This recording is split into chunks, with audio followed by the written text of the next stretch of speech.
Assalamualaikum warahmatullahi wabarakatuh. Halo sang pemimpin, kembali lagi di talk show SMA Muslim Sekolah Sang Pemimpin. Perkenalkan, nama saya Salwa selaku pembawa acara dalam talk show ini. Alhamdulillahirobbilalamin, kita masih diberi kesehatan oleh Allah Subhanahu wa taala sehingga kita bisa berkumpul di sini dalam keadaan sehat walafiat. Salawat serta salam tetap tercurahkan pada junjungan kita Nabi besar Muhammad SAW yang telah membawa kita menuju jalan yang terang benderang. Senang sekali hari ini kita bisa berkumpul dalam acara talk show memperingati Sumpah Pemuda. Kami, putra dan putri Indonesia, mengaku bertumpah darah yang satu, tanah air Indonesia. Artinya kami, anak-anak Indonesia, bersumpah bahwa kami memiliki satu darah, yaitu darah Indonesia, dan bahwa kami berkomitmen untuk saling melindungi dan memperjuangkan tanah air Indonesia. Kami, putra dan putri Indonesia, mengaku berbangsa yang satu, bangsa Indonesia. Kami, anak-anak Indonesia, menyatakan bahwa kami adalah satu bangsa, yaitu bangsa Indonesia, dan bahwa kami bersatu untuk mencapai cita-cita bersama. Kami, putra dan putri Indonesia, menjunjung bahasa persatuan bahasa Indonesia. Artinya kami, anak-anak Indonesia, berkomitmen untuk menggunakan bahasa Indonesia sebagai bahasa persatuan yang menyatukan kita semua. Indonesia, merah darahku, putih tulangku, bersatu dalam semangatmu. Indonesia, debar jantungku, getar nadiku, berbaur dalam angan-anganmu. Kebiar, pelangi hingga. Sumpah Pemuda mengandung tekad untuk bersatu dan berjuang demi kemerdekaan Indonesia tanpa memandang perbedaan suku, agama, dan budaya. Sumpah ini memperkuat semangat persatuan dan kesatuan bangsa serta mengukuhkan bahasa Indonesia sebagai bahasa persatuan. Sumpah Pemuda menjadi tonggak yang penting dalam pergerakan nasional Indonesia, menginspirasi pemuda-pemuda Indonesia untuk terus berjuang melawan penjajahan dan memperjuangkan kemerdekaan. Baiklah teman-teman, langsung saja kita masuk pada talk show kali ini dengan tema Ciptakan Generasi Unggul Melalui Penguatan Personal Branding.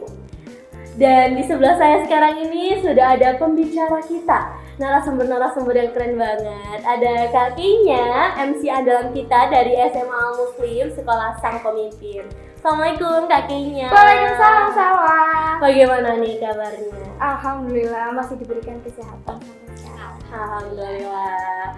Dan juga nih yang tak kalah keren, di sini ada Kak Nisa, Ketua OSIS dari SMA Muslim. Assalamualaikum Kak Nisa. Waalaikumsalam. Apa kabarnya nih? Alhamdulillah baik.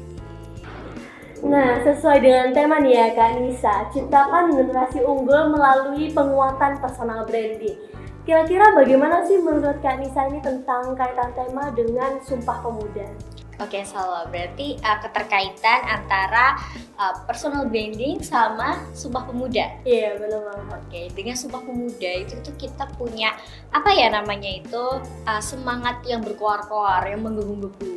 Dengan semangat yang menggebu-gebu itu kita bisa menciptakan personal branding kita yang lebih baik. Gitu sih kalau menurut aku. Wah, keren banget ya. Nah, teman-teman tahu nggak sih di sini kenapa kok kita pilih Kak Nisa dan Kak Keinya sebagai narasumber kita kali ini? Karena ketika kita terpikirkan nih ya, siapa pemimpin perempuan yang tegas dari SMA Muslim, pasti Kak Nisa jawabannya. Dan kalau misalkan kita tanya juga nih, siapa sih MC yang keren, yang pembawaannya bagus dari SMA Muslim, pasti Kak Keinya jawabannya. Terima kasih. Kak Keinya, menurut sudut pandangnya Kak Keinya sendiri nih, kira-kira personal branding itu apa sih? Oke, jadi jika kita mengutip dari quote-nya Jeff Bezos, personal branding itu adalah what other people think toward us when we leave the room ya. Atau secara bahasa Indonesianya, gimana sih orang lain berpikir tentang kita ketika kita meninggalkan ruangan, ketika kita tidak berada dalam circle mereka.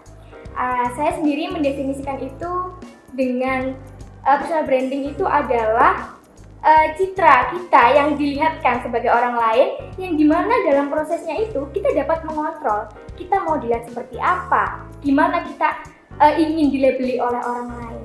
Jadi misal nih, ketika aku bilang siapa sih pemimpin terkeren di SMA Al Muslim, jawabannya siapa? Nisa. Karena ketika kita menyebut itu, respon emosionalnya orang-orang ini akan langsung tertuju sama Nisa.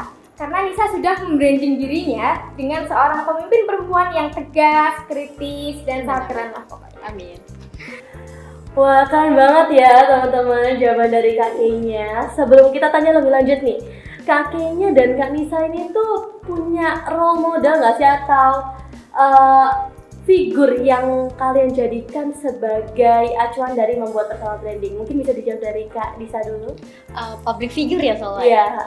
Oke, public figure. Sebenarnya banyak banget sih public figure yang bisa menginspirasi kita semua dengan personal brandingnya yang keren-keren. Tapi mungkin aku bakal ambil dua public figure yang memang aku kagumin banget sejak dulu. Yang pertama ada Iqbal Ramadan. Siapa sih yang nggak tahu sama Iqbal Ramadan? Beliau itu tidak pernah meninggalkan pelajarannya, pendidikannya demi main-mainnya ataupun pekerjaannya dia. Jadi dia tahu bagaimana kewajibannya. Dia bisa memanajemen waktu dia dengan baik. Itu udah keren banget. Terus satu lagi, ini semuanya pasti tahu sih. Maudy Ayunda. Maudy Ayunda yang seperti yang kita tahu, perempuan cantik, pintar, bisa apa aja. Itu personal brandingnya juga udah keren banget. Jadi itu adalah public figure yang bisa memotivasi saya untuk lebih baik lagi ke depannya. Wah, keren banget. Jadi suatu saat nanti Kak Nisa ini pingin seperti Maudy Ayunda dan Iqbal Ramadan. Oke, keren banget. Gimana kalau misalkan Kak Kay-nya? Oke, sama seperti Nisa, saya juga mempunyai dua public figure yang mendorong saya untuk membentuk pribadi yang seperti ini ya. Dan kedua public figure itu sama-sama perempuan, FYI. Yaitu yang pertama adalah Najwa Shihab. Nah, seperti yang kita tahu, Mbak Najwa ini kan adalah sosok jurnalis yang image-nya di mata masyarakat dia ini adalah seorang yang tegas, kritis, yang passionate. Dia bisa mengutarakan pendapatnya itu dengan sangat vokal, dengan sangat argumentatif ya. Nah, yang kedua itu adalah Dian Sastrowardoyo. Nah, mungkin untuk teman-teman yang pencinta film, ketika kita bilang siapa sih aktris Indonesia yang paling legend, paling legenda, pasti jawabannya adalah Dian Sastrowardoyo. Karena memang latar belakang beliau itu adalah berpendidikan film, jadi image film dan beradu acting ini sudah sangat melekat oleh Dian Sastrowardoyo. Dan juga sosok kedua perempuan tersebut itu juga berbagi peran antara pekerjaannya dan sebagai istri, juga sebagai ibu rumah tangga. Jadi saya menganggap mereka itu sangat passionate gitu dalam karirnya. Begitu. Wah, keren banget ya. Semoga nanti Kak-nya bisa nih ya. Amin. Amin. Oke, saya mau nanya nih, gimana sih kalian itu bisa mengetahui kelebihan kalian sehingga terbentuk personal branding seperti sekarang ini? Mungkin bisa dijawab Kak-nya dulu kali. Oke, cara kita mengetahui kelebihannya, sejujurnya saya belum pernah berada dalam kondisi saya harus mencari-cari dari diri saya harus mencari-cari kelebihan saya. Tetapi saya yakin bahwa kelebihan itu bisa dilihat ketika kita melakukan sesuatu dengan sangat menikmati. Nah, di dalam itu kita mendapat feedback yang baik nih dari orang-orang. Ketika orang-orang berpikir, wah ternyata dia jago itu ya, ternyata dia keren banget ya di bidang itu, begitu. Nah, ketika kita merespon feedback itu dengan semakin menggali potensi kita semakin mengeluarkan yang terbaik dalam diri kita, maka hasilnya akan juga baik dan terbentuk personal branding yang baik. Gitu. Wah, keren ya. Jadi dimulai dari menikmati apa yang kita lakukan dulu ya. Gimana nih kalau misalkan Kak Nisa?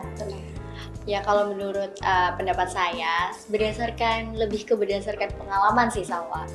Jadi awalnya saya nggak tahu kelebihan saya apa sih, passion saya di bidang apa sih, sampai ke suatu ketika saya diberi amanah untuk menjadi MC, untuk menjadi ketua di dalam suatu kelompok, ketua OSIS dan lain hal sebagainya.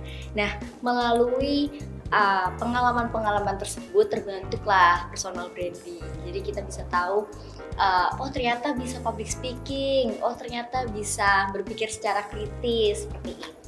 Keren banget. Jadi personal brandingnya Kak Nisa ini emang udah dikenal ya sama teman-teman sekitarnya. Jadi udah di label nih sebagai orang-orang yang dijadikan rekomendasi banget nih Kak Nisa? Terbentuk dari lingkungan juga, Salwa. Bagaimana cara lingkungan kita bisa berdampak baik pada kita itu juga berpengaruh. Oke, ngomongin tentang lingkungan nih ya, Kak Nisa dan Kak Kaynya. Sebagai remaja kan kita pastinya memiliki suatu kondisi yang dapat menghambat kita dalam membangun citra diri kita sendiri. Salah satunya itu adalah pengaruh dari lingkungan kan ya, lingkungan pergaulan yang negatif lainnya itu kan bisa menghambat ya. Nah, bagaimana sih Kak Nisa dan Kak Kenya ini tuh bisa konsisten atau bahkan semakin memperkuat personal brandingnya dikala lingkungannya itu sedang buruk gitu? Bisa dari Kak Nisa dulu. Oke. Dengan lingkungan yang mungkin lingkungan sekarang remaja Gen Z ya kan di masa sekarang ini kan memang menakutkan sebenarnya. Jadi kita lebih ke gimana kita bisa memilah pergaulan kita sih. Sebenarnya kita memang tidak boleh memilih-milih teman, ya kan? Itu juga untuk relasi kita ke depannya, karena kita tidak tahu suatu saat nanti anak itu bakal jadi apa. Itu bisa membentuk kita ataupun bisa yang lainnya juga, kita tidak pernah tahu apa yang terjadi setelah itu. Jadi kalau misalkan menurut saya pribadi, menurut Nisa, yang pertama tetap berteman dengan siapapun, tapi tetap membatasi bagaimana pergaulannya. Boleh berteman, boleh dekat, tapi kalau memang dirasa sekiranya wah sudah buruk nih, nggak bisa kayak gini, ini bakal mengacaukan personal branding kita, terus juga mungkin yang lainnya mengacaukan pikiran kita, bahkan mungkin bisa berimbas ke pendidikan kita. Nah, teman-teman yang seperti itu sebaiknya ditinggalkan, kayak gitu sih. Oh, jadi kayak lebih hati-hati gitu ya dalam hati-hati dalam berteman. Gimana kalau misalkan pendapat kakinya? Oke, yang pertama saya sependapat dengan Risa, kita harus hati-hati dalam memilih pergaulan, tetapi tidak dapat dipungkiri juga ketika kita sedang dalam proses untuk membentuk pribadi yang lebih baik, hambatan itu pasti ada. Hambatan mengenai lingkungan, pertemanan, dan lain sebagainya itu pasti ada. Dan itu menurut saya bukan sesuatu yang bisa kita kontrol. Nah, yang bisa kita kontrol adalah bagaimana kita bereaksi kepada hambatan tersebut. Kita bisa memilih, kita mau stuck atau kita mau lanjut. Ya, kalau kita mau stuck, ya sudah, kita akan stuck di situ saja. Kita tidak akan maju, kita akan semakin tenggelam dalam hambatan itu. Nah, ketika kita memilih untuk maju, kita memilih untuk survive, untuk lari dari masalah itu, ya kita bisa maju dan menjadi lebih baik. Dan itu didukung juga dengan kemauan. Ketika kita ada kemauan untuk maju, kita secara otomatis kita juga akan melakukan hal-hal yang baik, hal-hal yang positif yang mendorong kita untuk semakin maju. Dan ketika kita survive juga, itu juga sudah membentuk personal branding. Kita dianggap sebagai survivor di tengah lingkungan yang buruk. Keren banget ya. Gak disangka-sangka ya kalau kita udah survive, kita bisa jadi seorang survivor gitu. Iya, karena biasanya lingkungan yang buruk itu kan bisa mengakar kepada diri kita sendiri. Kita jadi mudah terpengaruhi. Nah, ketika kita bisa survive, itu juga suatu kesuksesan sendiri gitu, kita bisa survive. Keren banget ya teman-teman. Mengelola diri sih. Kenapa? Pintar-pintarnya mengelola diri sendiri. Iya. Oke. Sama mamanya lagi nih, kira-kira apa sih dampak positif yang sudah dirasakan ya sama kakeknya dan Kak Nisa ini dari personal branding yang sudah dibuat? Mungkin bisa dijawab dari kakeknya. Oke, dampak personal branding ya. Sejauh ini dampak personal branding saya yang sudah terbentuk ketika saya masih pelajar, dalam usia pelajar, itu adalah semakin banyak amanat yang dititipkan. Jadi munculnya suatu personal branding itu juga akan mendukung kredibilitas kita dalam suatu bidang. Jadi orang lain juga akan menganggap kita expert dalam bidang tersebut karena personal branding kita sudah terbentuk gitu. Jadi secara otomatis orang-orang ini akan mengikuti untuk semakin mempercayakan sesuatu kepada kita, apalagi ketika kita ahli dalam bidang tersebut. Nah, selain itu juga akan berdampak pada relasi, networking. Jadi ketika kita membutuhkan sesuatu, itu juga lebih mudah, terasa lebih mudah. Ingat ya teman-teman, networking itu sangat penting. Jadi bagaimanapun, dalam. Tapi dalam konteks yang baik ya networkingnya. Jadi itu akan sangat membantu kita untuk melaksanakan kehidupan sehari-hari. Wah, keren banget ya. Gimana kalau misalkan pendapatnya kan? Kurang lebih sebenarnya sama pendapatnya kayaknya. Kita bisa lebih dipercaya sama orang lain. Ketika kita dipercaya sama orang lain, di situ kita diberi amanah, kita juga bisa dihargai sama orang lain. Ketika kita menyampaikan pendapat, contoh ya, kayaknya menyampaikan pendapat. Wah iya sih, ini kayaknya kan memang orangnya begini. Jadi didorong sama personal brandingnya, sehingga labeling gitu ya. Iya, labeling juga kayak gitu. Wow, keren banget ya teman-teman pendapat dari narasumber kita kali ini. Sebagai penutup nih, saya mau minta tips-tips nih buat teman-teman juga yang lagi menonton. Kira-kira bagaimana kita bisa membangun personal branding untuk menjadi generasi yang unggul gitu? Mungkin bisa dijawab dari Kak Nisa dulu. Tips untuk membangun personal branding. Aku mungkin kasih 2 tips dulu ya. Nanti mungkin kayaknya ini lebih banyak ya. Jadi yang pertama, jangan malu untuk melakukan sesuatu hal. Ketika kita malu, kita gengsi untuk mencoba hal-hal yang baru, itu bisa berimbas pada diri kita sendiri. Nanti pasti timbul penyesalan di hari tua. Kenapa ya? Kok saya dulu nggak gini? Kenapa ya kok nggak gini? Selagi masih muda, masih bisa mencoba, dicoba aja dulu. Untuk hasil akhirnya kita lihat nanti. Untuk urusan gagal atau berhasilnya itu juga kita lihat nanti. Yang penting kita sudah berikhtiar dulu untuk mencoba. Yang kedua, berani untuk menyampaikan aspirasi ataupun pendapat. Ketika kita dalam suatu forum ataupun kita lagi berorganisasi atau lain hal sebagainya, ketika punya pendapat yang sekiranya memang itu ide yang kreatif, inovatif, dan juga punya pemikiran yang kritis, itu sebaiknya dituangkan. Jangan dipendam, jangan karena aduh gak punya power, gak berani untuk ngomongnya gimana ya. Iya, jadinya bakat yang atau aspirasi yang sebenarnya kalian punya, yang sebenarnya udah keren banget, itu malah jadi kependam. Kayak gitu kan sayang kan, maksudnya nanti juga pasti ada penyesalan nantinya. Jadi lebih baik untuk kalian semua jangan malu dan harus berani dalam segala hal. Oh berarti kayak udah gas aja lah ya, tanpa mikirin yang lain-lain gitu. Gimana nih kalau misalkan Kak Kaynya? Lagi-lagi saya satu pendapat ya sama Nisa. Mungkin saya akan menambahin menurut pribadi saya sendiri. Yang pertama itu kita harus mengenali, kita harus nyaman dengan diri kita sendiri. Karena kan membentuk personal branding itu kan membutuhkan kerja keras ya, kerja yang besar. Nah ketika kita tidak nyaman dengan diri kita sendiri, kemudian kita sudah terlanjur dikenal orang, padahal kita tidak nyaman, itu kan juga kita melakukannya juga dengan setengah hati gitu. Nah yang kemudian yang perlu dilakukan adalah konsisten. Nah seperti Nisa tadi, ini bisa berdampak sampai tua ya Nisa? Yes. Seperti sampai tua orang itu mengenal kita dengan bagaimana kita. Nah karena ini berdampak sampai tua atau berjangka waktu yang panjang, kita juga harus menyertakan konsistensi di dalamnya. Kita nggak boleh berubah, nggak boleh dikit-dikit berubah kayak gitu. Kayak harus sabar lah, harus bekerja keras. Dalam rangka positif ya. Iya, dalam positif ya. Kalau misalkan negatif ya jangan betul. Keep terus, harus di-explore. Nah, ini kemarin kebetulan saya juga mengikuti seminarnya Kak Rizkyani Putri mengenai cara membangun personal branding. Nah, untuk mendukung personal branding kita ini, kita bisa menggunakan 5 social power. Yang pertama itu adalah legitimate power atau power legitimasi. Itu dilakukan ketika kita memiliki kekuasaan untuk memimpin sesuatu, untuk memimpin suatu organisasi. Nah, bagaimana jika kita sedang tidak berorganisasi, maka kita bisa menggantinya dengan sesuatu yang kita tekuni. Nah, sesuatu yang kita tekuni itu harus ditonjolkan, harus diperlihatkan kepada orang-orang sekitar. Nah, namanya adalah expert power. Nanti orang lain akan melihat kita itu expert atau kita itu ahli dalam suatu bidang begitu.